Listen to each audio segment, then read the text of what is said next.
बीडच्या परळीमधल्या एका खासगी रुग्णालयामध्ये डॉक्टरांच्या उपचारामधल्या हलगर्जीपणामुळे गर्भातल्या बाळाचा मृत्यू झाला असा खळबळजनक आरोप या संबंधित महिलेच्या पतीनं केलाय। त्याचबरोबर या हृदयद्रावक घटनेच्या नंतर गांभीर्य लक्षात न घेता या गरोदर मातेच्या पोटामध्ये तब्बल 19 तास मृत भ्रूण ठेवल्याचा धक्कादायक प्रकारही घडलाय। या डॉक्टरच्या हलगर्जीपणामुळे बाळ तर दगावलं, पण यानंतर या बाळाच्या मातेची प्रकृती देखील प्रचंड बिघडलेली आहे। तिच्याही जीवाशी खेळ केल्याचा अमानवीय आणि वैद्यकीय क्षेत्राला डाग लावणारा गंभीर प्रकार याच डॉक्टरांनी केल्याचा कुटुंबियांचा आरोप आहे। या प्रकरणी संबंधित डॉक्टरांच्या विरोधात आता जिल्हा शल्य चिकित्सक, जिल्हाधिकारी, परळी शहर पोलीस ठाणे यांच्यामध्ये लेखी तक्रार दाखल करण्यात आली। मातेच्या जीवाशी खेळण्याच्या प्रकाराची सखोल चौकशी करून कडक कारवाई करण्याचे निर्देश दिले जावेत अशी मागणी देखील करण्यात आली आहे। परळी खासगी रुग्णालयामधल्या तक्रारीच्या संदर्भात जिल्हा शल्य चिकित्सकांनी आता समिती देखील स्थापन केली। मॅडम आम्हाला म्हणले की बाबा तुम्हाला नॉर्मल डिलिव्हरी करून आम्ही हे करून देते।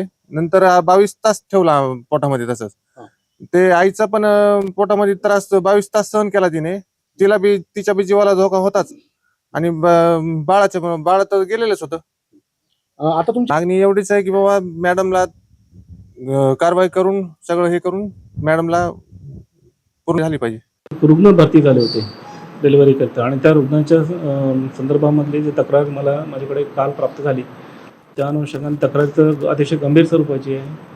त्यामुळे ते 24 तासाच्या आत आम्ही त्याची तज्ज्ञ कमिटीची समिती तयार केली आणि त्यांना ताबडतोब चौकशी करून इतर चौकशी कागदपत्राची तपासणी करून त्या रुग्णालयामध्ये सर्वांचे स्टेटमेंट घेऊन त्या अनुषंगाने अहवाल सादर करण्याकरिता आदेशित केले गेले आहे।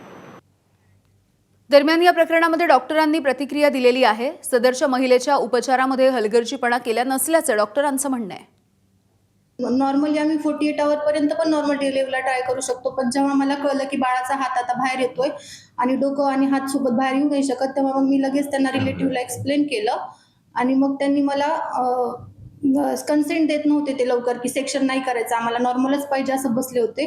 मग त्यांचे प्रॉपर डॉक्टर होते सर माझ्यासोबत 2, त्याची म्हणजे पेशंटची स्वतः बहीण डॉक्टर आहे आणि स्वतः आत्याची सून पण डॉक्टर आहे। तर त्यांनी स्वतः चेक केल्यावर मग त्यांना कन्फर्म झालं की असं आहे। मग त्यांनी तेव्हा सीझरला सह्या दिल्या सर आणि मग विदाऊट कन्सेंट मी सेक्शन नाही करू शकत कुठल्या पेशंटचं सर। एबीपी माझा, उघडा डोळे बघा नीट।